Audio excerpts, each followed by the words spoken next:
ठीक है ना? चलिए let's start.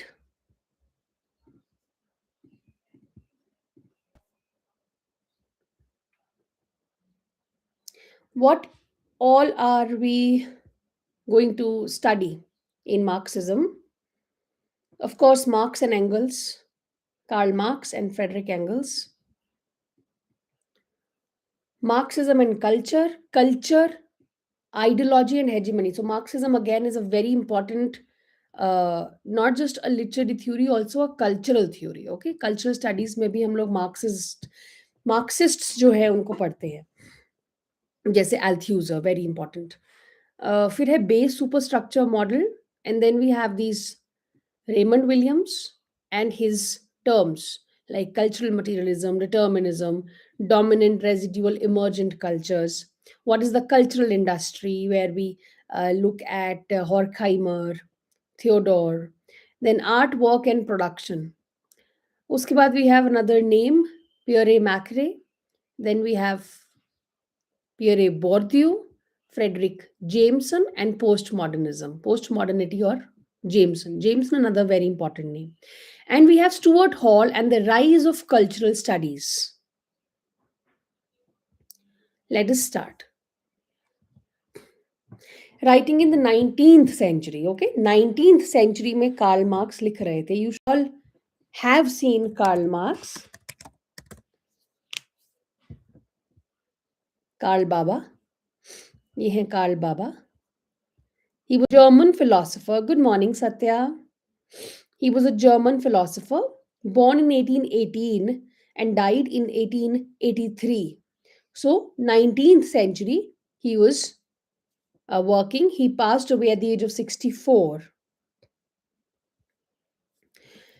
Writing in the 19th century, and Frederick Engels.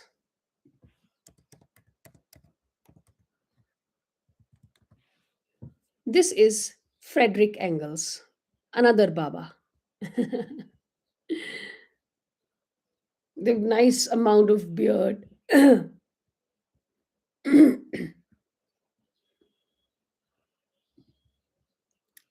तो फ्रेडरिक एंगल्स भी जर्मन फिलोसोफर थे, born in 1820. वो 1818 में, ये 1820 में, and he passed away in 1895 at the age of 74. Located all forms of culture like music, painting and literature within a social context. इन्होंने क्या किया, दोनों ने हर एक जो कल्चरल फॉर्म्स हैं, हमारे कल्चर में बहुत सारी चीजें हैं, जैसे म्यूजिक है, पेंटिंग है, लिटरेचर है, इन सब चीजों को इन्होंने एक सोशल कॉन्टेक्स्ट में देखने की कोशिश की, लोकेट किया इनको, attempting to provide a theory of the industrialised society. Marks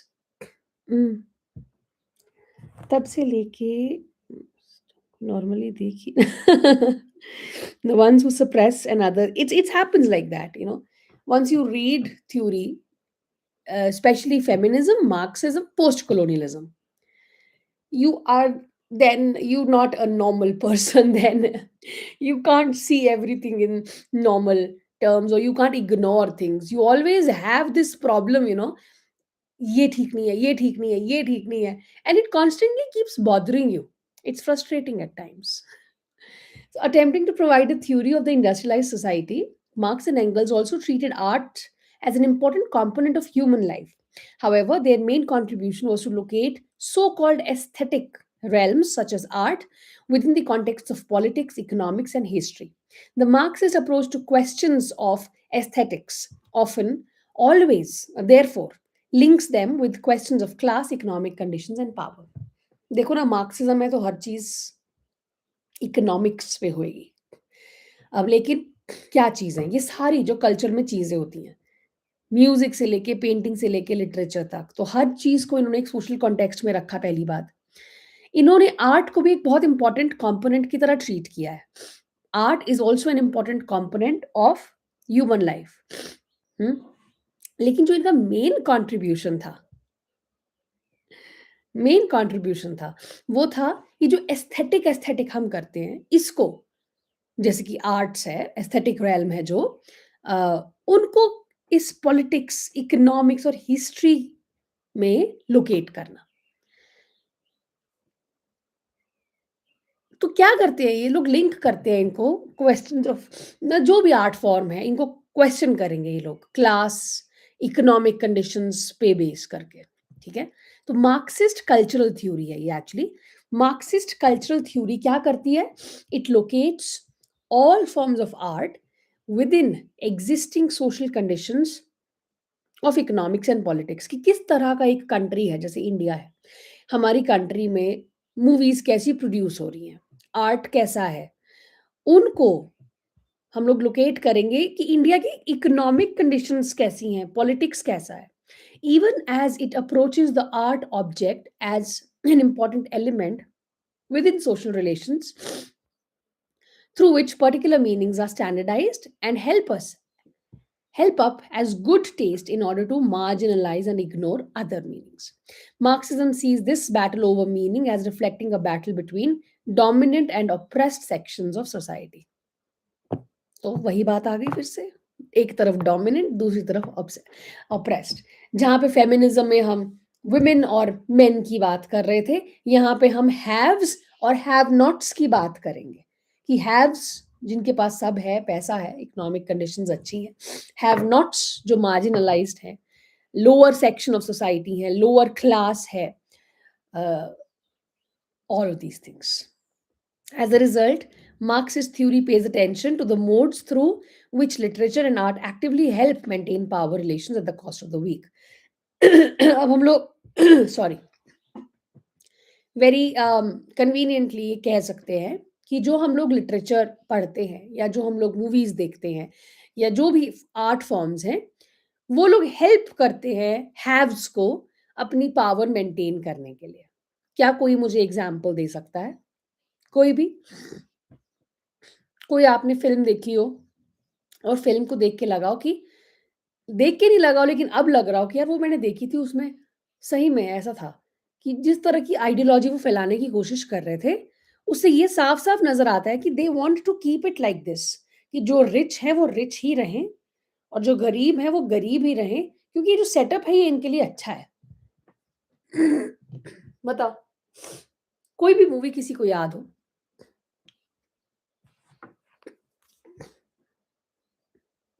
anyone?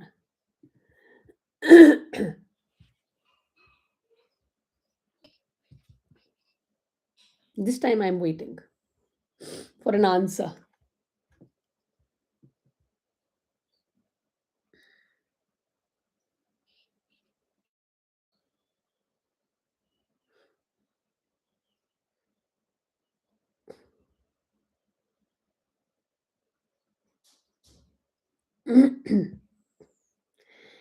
Movie तो नहीं, पर there is a Korean series named Squid Games. Okay, वहां पे क्या है? ठीक है। It was quite famous. I know I have not seen it, but it was quite famous, I have not seen it. What was it?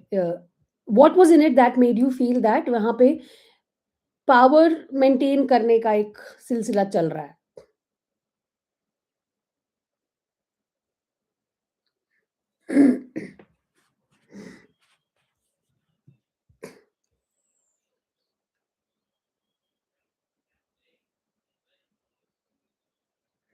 ऐसी ऐसी movies आप analyse, आपने सोचा भी नहीं होगा, उनको आप अगर एनालाइज करोगे ना, तो ये निकलता है। लेट मी टेल यू, जैसे कि यू ऑल सीन कभी कभी गम। कभी खुशी कभी गम सबने देखी होगी शायद। और क्या आइडियोलॉजी वहां पे आ रही है? एक फ्यूडल कैपिटलिस्ट पेट्रियार्की को एक फैमिली वैल्यूज का नाम दिया हुआ है। रायचंद फैमिली है, राइट? तो जो रायचंद फैमिली है वो क्या रिप्रेजेंट कर रही है? Elite capitalist power. Amitabh Bachchan का जो कैरेक्टर है, it embodies this authoritarian patriarchy. Class hierarchy is also maintained through marriage norms. उस घर में शादी को लेके काफी सारे नॉर्म्स हैं। Love across class is punished. जब Shahrukh Khan marries Kajol, it is punished, he has to leave the house. So the film resolves conflict, of course, but how? By dismantling hierarchy, but by reabsorbing the lower class subject into elite approval. सब कुछ हो जाता है, resolve हो जाता है conflict, लेकिन it is not done by dismantling this hierarchy. It is done by reabsorbing this, the Kajol character, the lower class subject, into elite approval. तभी सब कुछ ओके हुआ जब उन एलिट्स का अप्रूवल मिला.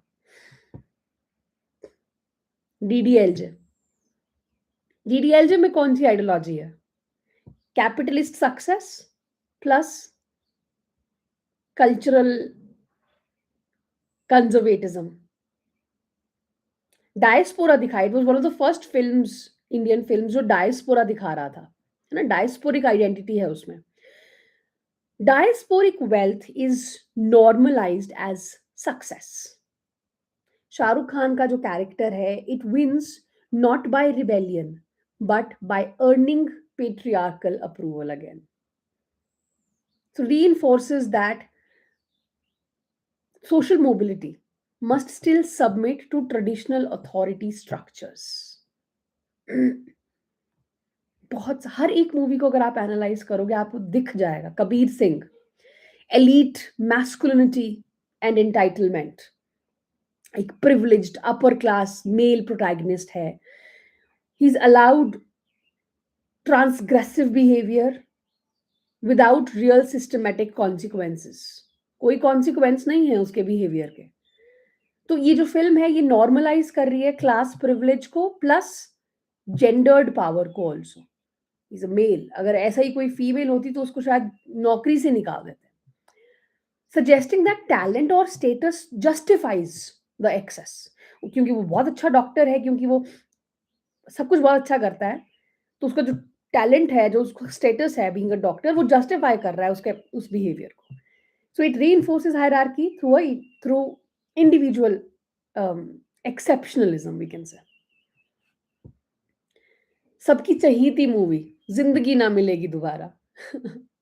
Neo liberal elite freedom. इतना घूमने के लिए पैसे कहाँ से आ रहे हैं? छुट्टी कौन दे रहा है? जितने साल भर की जो आपने सेविंग की है वो उस एक ट्रिप पे खत्म हो जाएगी. सो दिस वन जिंदगी ना मिलेगी दोबारा फोकस करती है, हाँ, रोटी कपड़ा और मकान.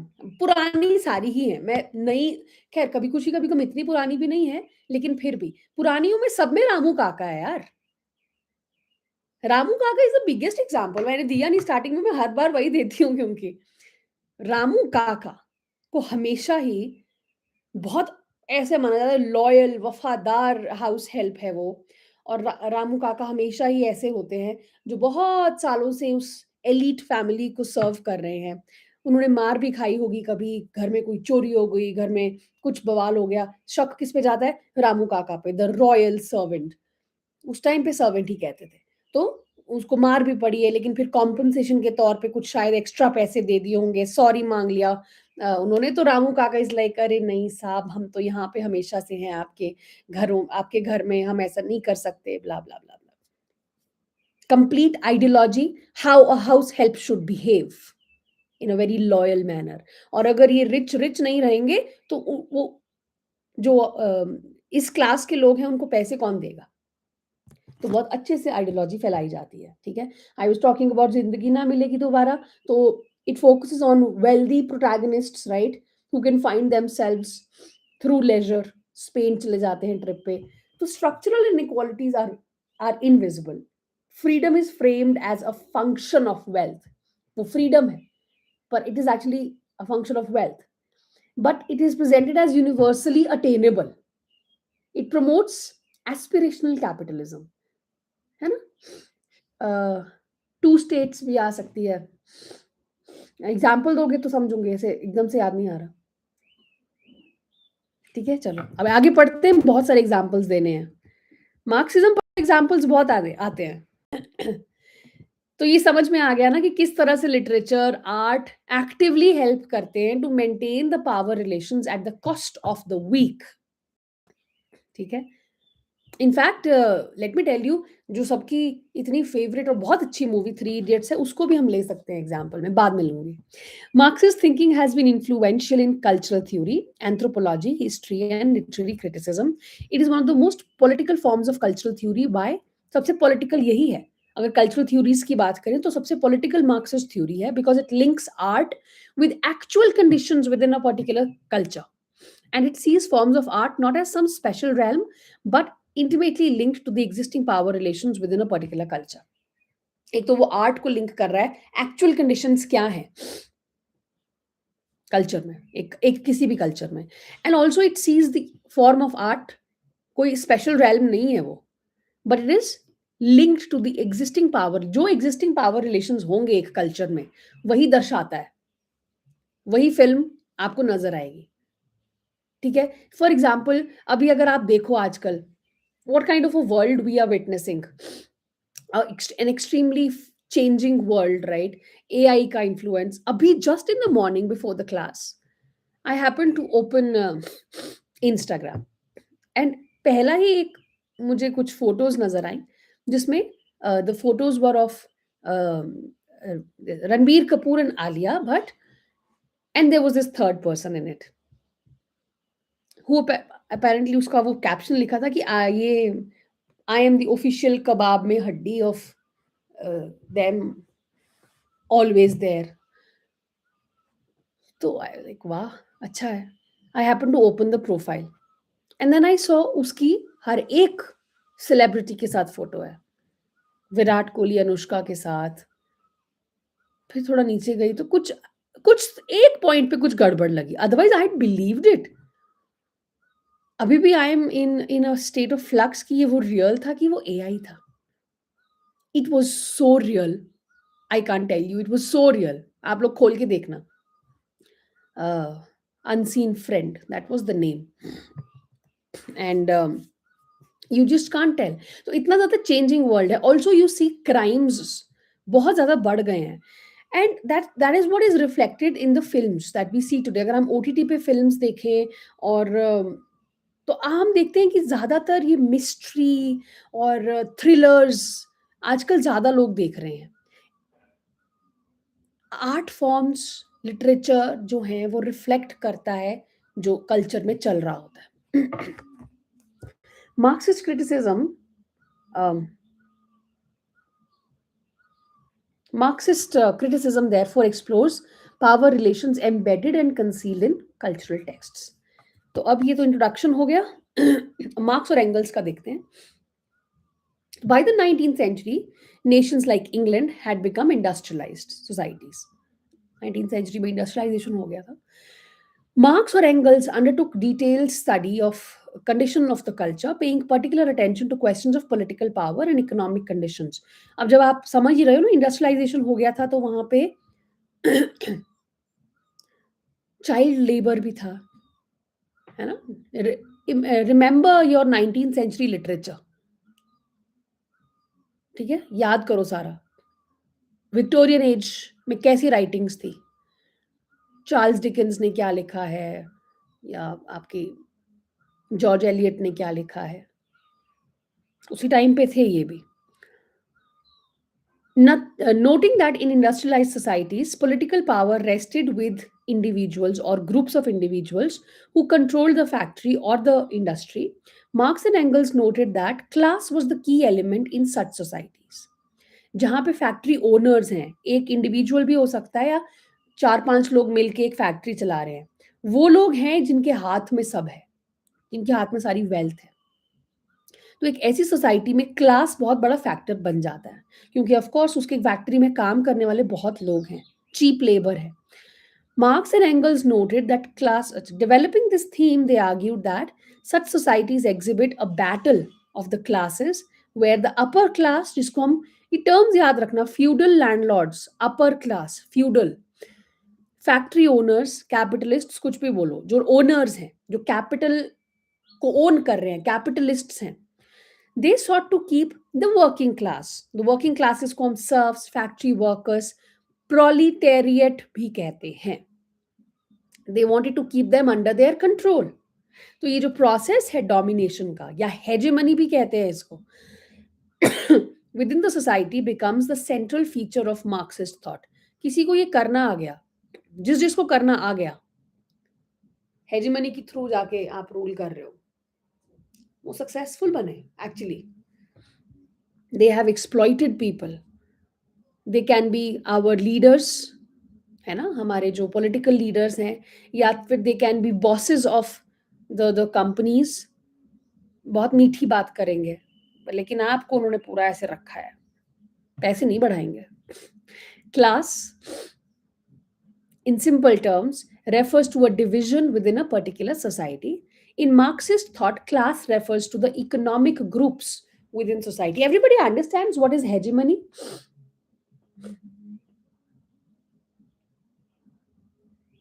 Can you tell me?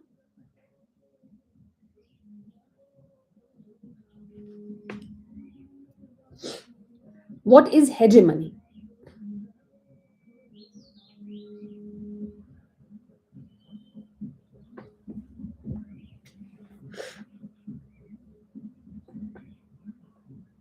Come on.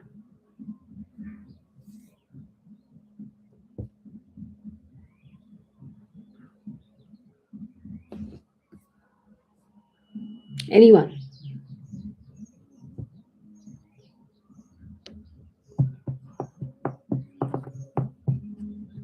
Control, किसी पे आप रूल कर रहे हो विद देयर कॉन्सेंट, है ना. ये तो सिंपल टर्म्स में हम लोग बोलते हैं what is hegemony. Hegemony is something that where a person might rule over somebody but with the consent of the other person. Hegemony का कॉन्सेप्ट थियोराइज किया था एंटोनियो ग्रामशी ने. You don't have to work through force, डंडे मार के किसी को अपने कंट्रोल में नहीं करना, लेकिन लोगों का कॉन्सेंट लेके people accept it very happily, है ना, और इंटरनलाइज करते हैं वो लोग उस डोमिनेंट आइडियाज को एज, ये तो कॉमन सेंस है, ये तो डोमिनेंट थोड़ी है, ये दिमाग में नहीं आता. ठीक है, इट्स एवरीवेयर. hegemony जो है, because it operates subtly, shaping what feels very natural, it feels very normal, and it also feels sometimes desirable. Education system का एग्जाम्पल ले लो. स्कूल्स हमेशा क्या करते हैं, they promote the idea that success is equal to individual का hard work, है ना. लेकिन ये लोग क्या करते हैं इस बार, इस ये बोल के, ये लोग स्ट्रक्चरल इनइक्वालिटीज को इग्नोर कर देते हैं. जैसे हर एक बच्चा अलग अलग क्लास, अलग अलग कास्ट से आ रहा है, अलग अलग एक्सेस है उन बच्चों को. स्टूडेंट्स जो प्रिविलेज्ड बैकग्राउंड से आ रहे हैं, they perform better, but the system frames it as merit.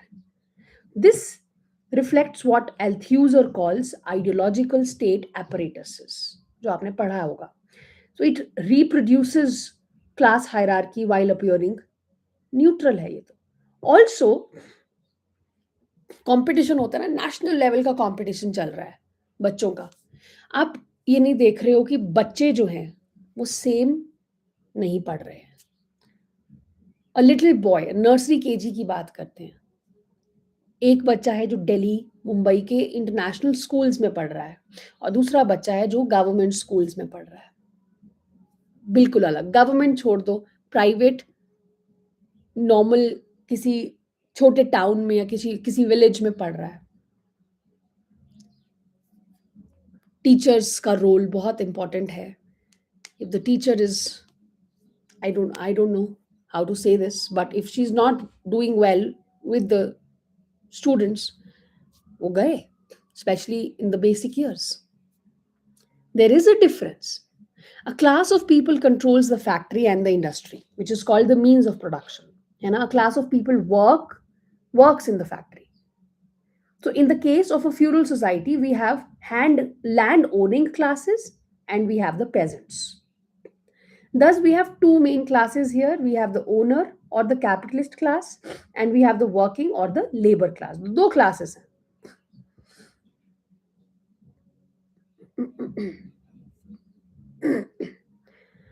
थोड़ा आउट ऑफ कॉन्टेक्स्ट है, बट मुझे रात में ड्रीम, वाह.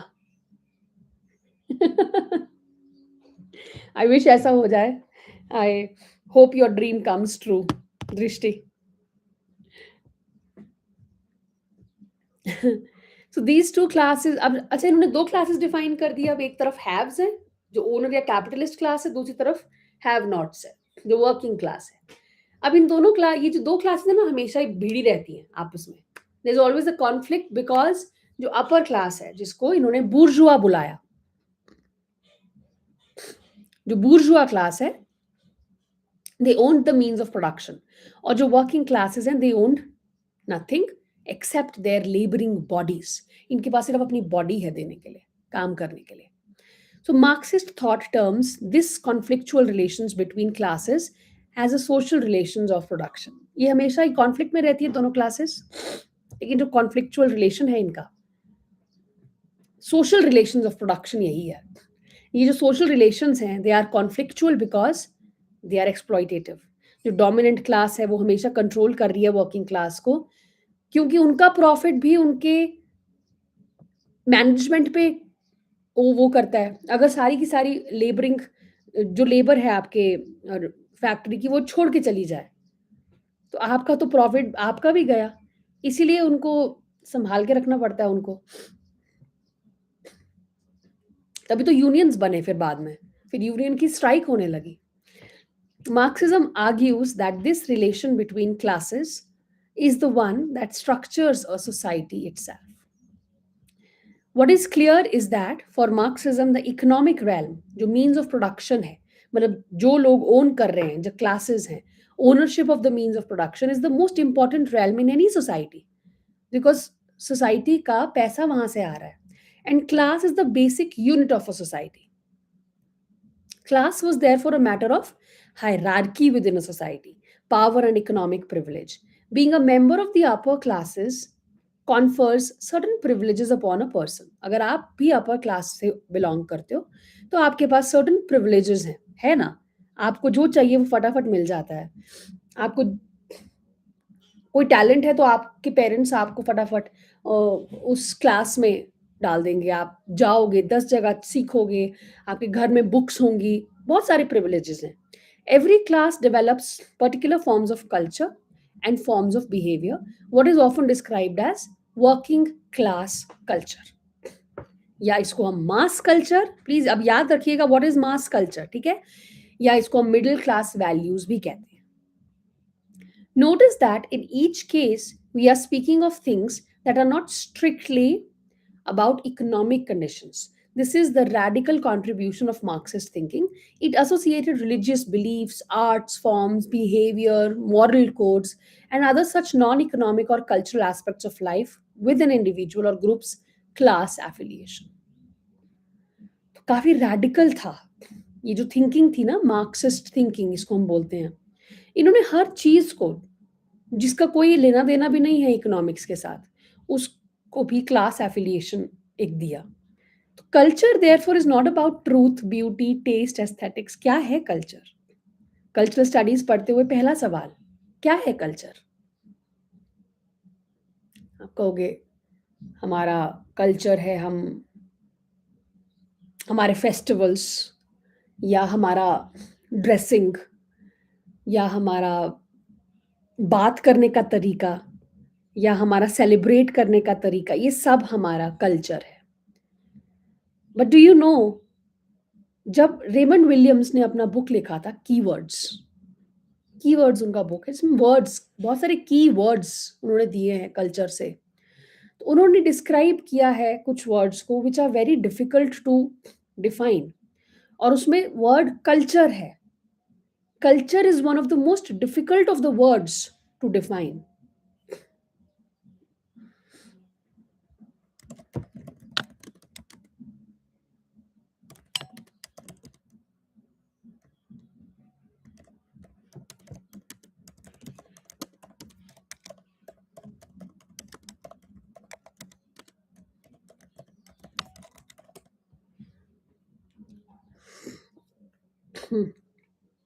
अपनी बुक में कीवर्ड्स में A Vocabulary of Culture and Society, Raymond Williams famously stated that culture is one of the two or three most complicated words in the English language.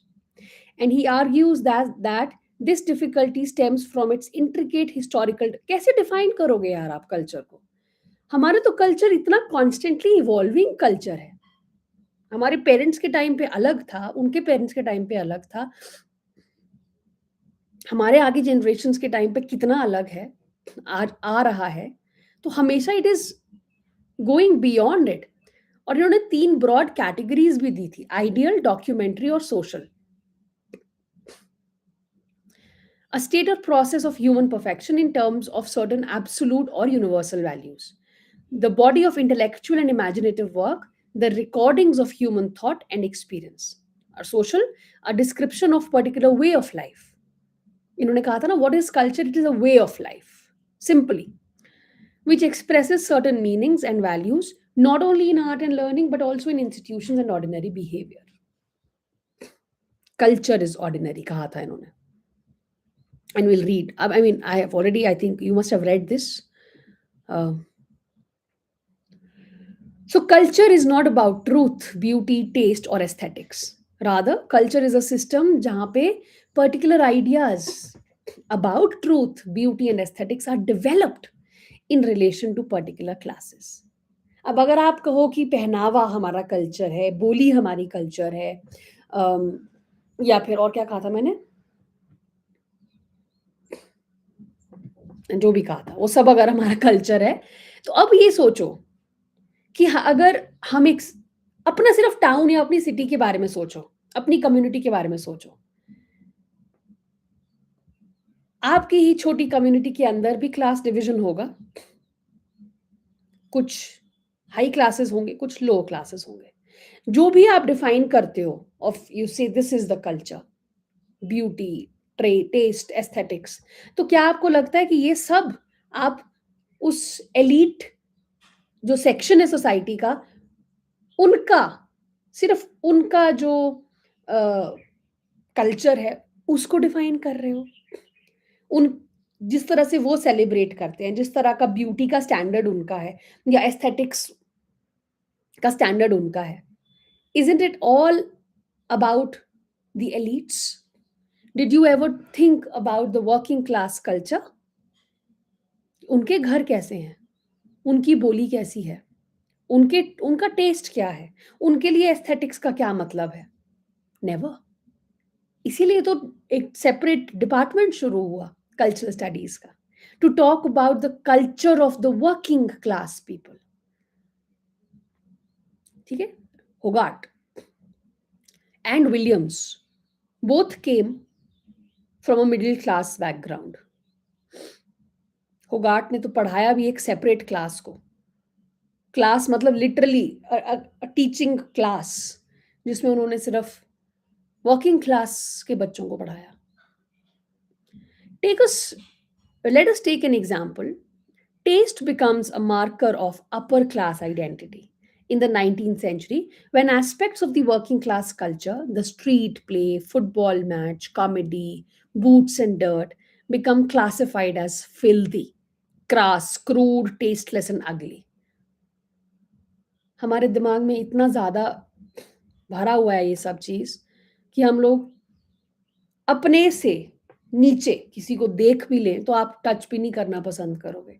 आप नहीं चाहोगे कि आप बात भी करो उनसे। मैक्सिमम हम लोग दिमाग में हम सोचते हैं कि अरे हमने ऐसा नहीं है। बहुत बड़ी-बड़ी चीज़ें हम बोलते हैं। But when it comes to real life, maximum of us will do this. Dirty है, डोंट टच, ऐसा है ये। तो हम लोगों ने क्या किया, पूरी सोसाइटी ने क्या किया, हम का मतलब है सोसाइटी, ठीक है? Don't take it literally. Society ने किया कि ये सारी चीज़ों को एज़ डर्टी क्लासिफ़ाई कर दिया। डर्टी बूट्स, डर्टी फिल्दी है। In sharp contrast to these forms of culture visible in working class sections, there emerged high culture, the opera, art gallery, novel of ideas, ये सारी चीज़ें। To bring the debate closer home, the films of Satyajit Ray or Shyam Benegal are treated as intellectual और artistic। Example पहले भी मैंने दिया है आपको शायद। Even though the crowds do not go to watch them, लेकिन on the other hand David Dhawan की फिल्म्स, आई थिंक मैंने रोहित शेट्टी की फिल्म्स का एग्जांपल लिया था, which draw bigger crowds, are treated with disdain. You all know David Dhawan, right? They are treated with disdain by film critics कि ये क्या है, ये वो सब। लेकिन अगर ऑडियंस का देखें, हम लोग इंडिकेशन देखें, what we see is Dhawan's films appeal more to people. People will go to watch David Dhawan's films. You are tired, you just want to enjoy, you want to be away from this intellectual things. You will never go to see a Satyajit Ray movie or a Sham Benegal movie. Just as a street play attracted more spectators than the opera. Opera देखने भी नहीं जाओगे आप, आपको कि चल क्या रहा है समझ ही नहीं आ रहा. However, this mass appeal is not the criteria used to classify films. Rather, categories of taste and art. बस दिमाग में ये है कि अरे ऑपरा तो ज्यादा वो है, इंटेलेक्चुअल है. सत्यजीत रे की films of course, that's the taste. जिसको कुछ समझ में भी नहीं आ रहा होगा ना, कुछ लोग तो वैसे ही सिर्फ टेस्ट के लिए चले जाएंगे कि हाँ जी मैं भी ऑपरा जाती हूँ. रे over Dhawan, to privilege Ray over Dhawan. To use another example, in the famous posters of The Devil Wears Prada, we see a pair of red high heel shoes.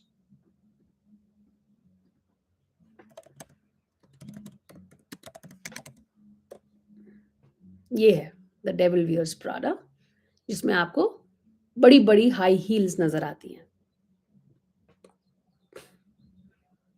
ठीक. The shoes represent, as the film does, aesthetic sense and high fashion.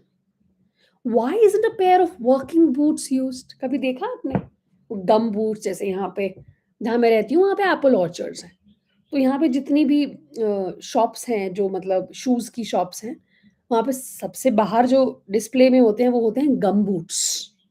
You seen gum boots right, जिसको पहन के आप खेत में जा सकते हो.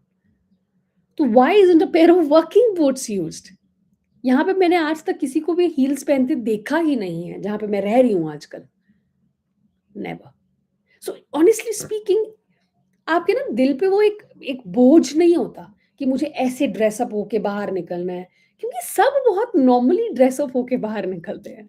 दिल में, दिमाग में वो प्रेशर नहीं होता कि ऐसा दिखना है वैसा दिखना है. नाइट सूट में भी बाहर दिखते हैं लोग, लेकिन आपको पता है इंग्लैंड में लोग डाइन करने के लिए भी विदाउट अ प्रॉपर गाउन नहीं निकलते. That's the culture. Working class boots do not qualify as fashion, even though earlier I used to get attracted by the charm of Gucci. अच्छा. हम्म.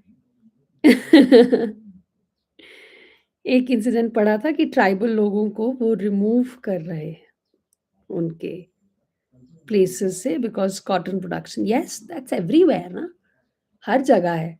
आप एक बार अगर कभी मुंबई के धारावी में गए हो, कोई गया है, कोई मुंबई से हो अगर,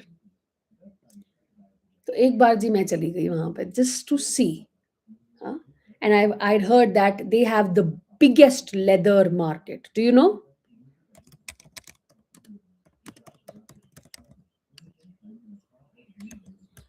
And it is also the biggest slum. Lekin, it is also a hub for leather market. It is Dharavi's leather market is one of Asia ki largest and most prominent hubs for genuine affordable leather goods, which is in India. तो ऐसा कहते हैं वहां पे बहुत अच्छे rate पे आपको लेदर के प्रोडक्ट्स, और बहुत सारी शॉप्स हैं लाइन से जो सिर्फ पर्सेस बेचती हैं या लेदर का सामान, बेल्ट्स, पर्स, ये सब चीजें बेचती हैं. तो we were just going through, and then we reached a point जहाँ पे ऐसे ही मैंने किसी को, वो शॉपकीपर था, मैंने उसको पूछा यहाँ से अगर मैं आगे जाऊं तो क्या मिलेगा? उन्होंने कहा मत जाना. मैंने कहा क्यों? क्योंकि आपको सड़क में खून ही खून मिलेगा. लेदर कैसे बनता है after all? You kill the animal and you take the skin and whatever.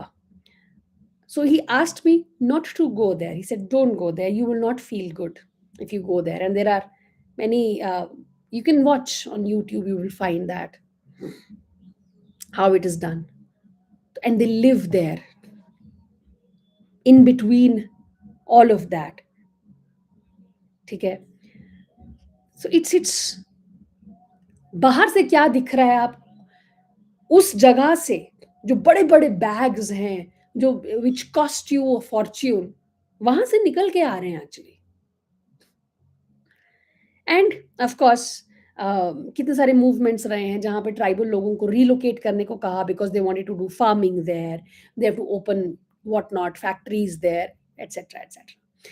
Working class boots do not qualify as fashion even though so many use or wear them. Fashion is intrinsically associated with the footwear of particular classes and professions. Those who do not work in factories but in offices, those who not work in muddy areas but in carpeted surroundings. So, popular forms of culture, therefore, do not receive the same kind of acclaim. ठीक है, अगर वो उनका culture है कि अगर आपको एक ऑफिस सेटअप में लेदर की शूज पहन के जाने पड़ रहे हैं या पहन रहे हो आप, वो आपका ड्रेस कोड है, तो दूसरी तरफ मास कल्चर भी तो देखो. लेकिन पॉपुलर कल्चरल फॉर्म्स को कभी भी किसी ने अटेंशन नहीं दिया या प्रिविलेज नहीं दिया as particular form such as an art film और art gallery. So this distinction is of treatment is not always about the quality of the art object, but with the class to which the art object appeals or is deemed to be connected. Working class art, it is argued, does not possess the qualities necessary to make it art. जैसे कि देखो हर जगह argument same है. जब हम लोग देख रहे थे कि विमेन राइटर्स का कोई कैनन में क्यों नहीं है, women writers, because they do not qualify to make it to the canon because of the kind of works they write. यहाँ पे भी वही है. फॉर द मार्क्सिस्ट तभी तो हम लोग फिर डबल ट्रिपल बाइंड पढ़ते हैं ना कि एक तो वुमन ऊपर से वर्किंग क्लास वुमन, वो तो गई. एक तो वुमन ऊपर से दलित वुमन गई. मतलब कितना ज्यादा ऑपरेशन है. For the Marxists, the very use of the concepts of quality suggests a power relation where the upper classes are the ones who define what quality means. The dominant classes do not see working class art forms as possessing any quality worth praising. Also, one more thing which comes to my mind is जैसे हम लोग कभी कभी देखते हैं ना कि women, जब हम लोग women की oppression का बात कर रहे हैं तो हम कभी कभी ये देखते हैं ना कि there are some women who help in that oppression, who help to maintain patriarchy, क्योंकि उनकी हरकतें ऐसी हैं, है ना. जैसे कि मदर इन लॉज की बात करते हैं या जिस तरह से वो स्टेटमेंट्स, ये बहुत सारी ऐसी चीजें हैं. वैसे ही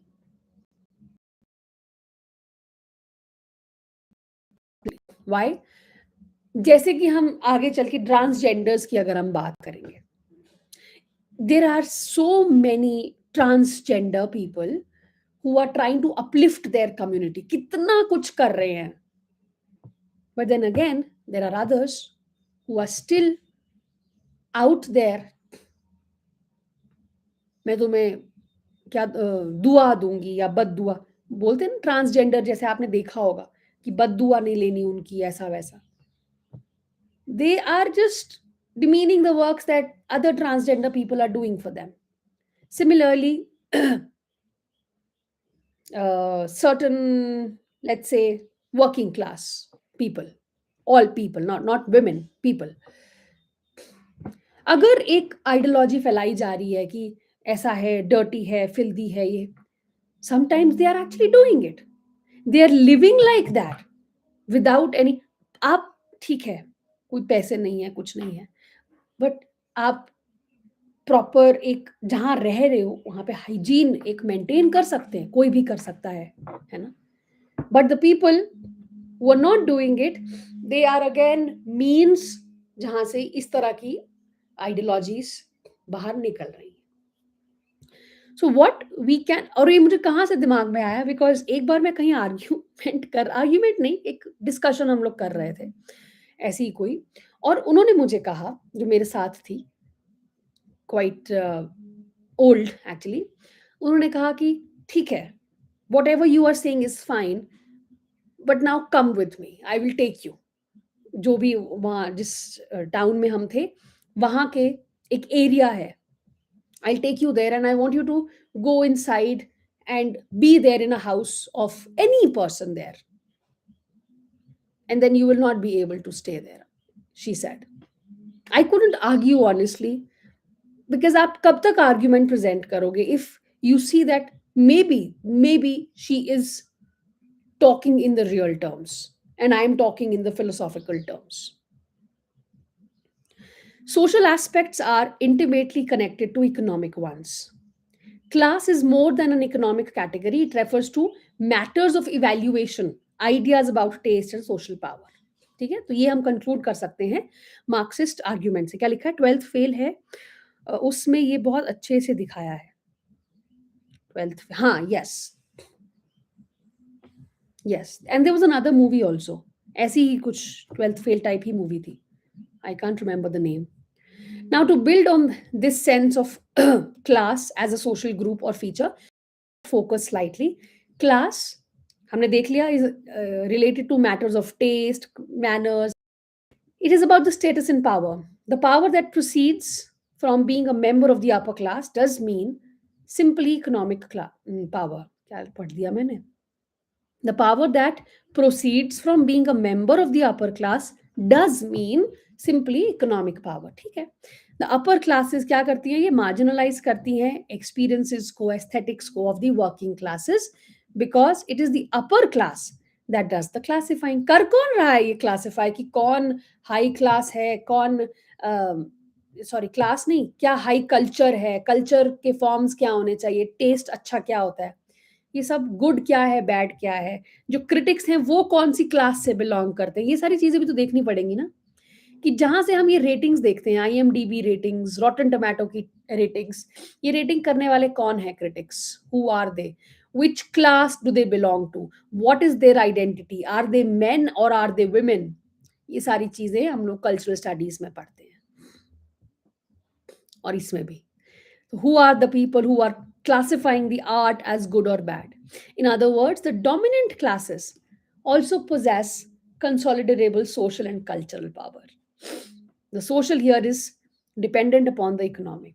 If we were to refine what we understand as class, we would therefore describe it as a social formation. Forms of culture such as the novel, opera, painting, all reflect in Marxist thinking the deeper economic conditions in a society. And this is the most important insight within Marxism. ठीक है? I hope this is clear. I'll stop. Your homework is to section. काफी बड़ा है ये तो, आधा।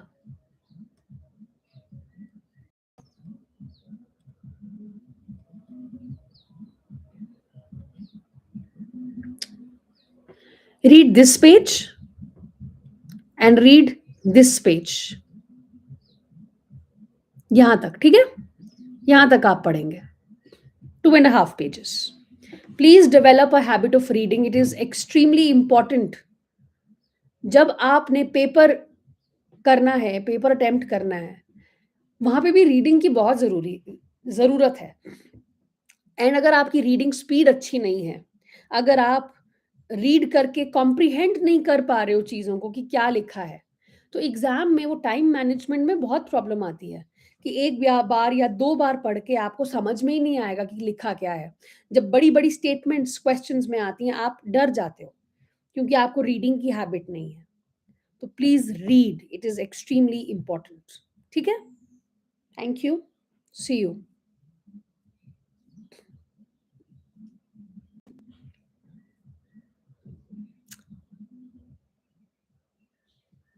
चलो, bye bye.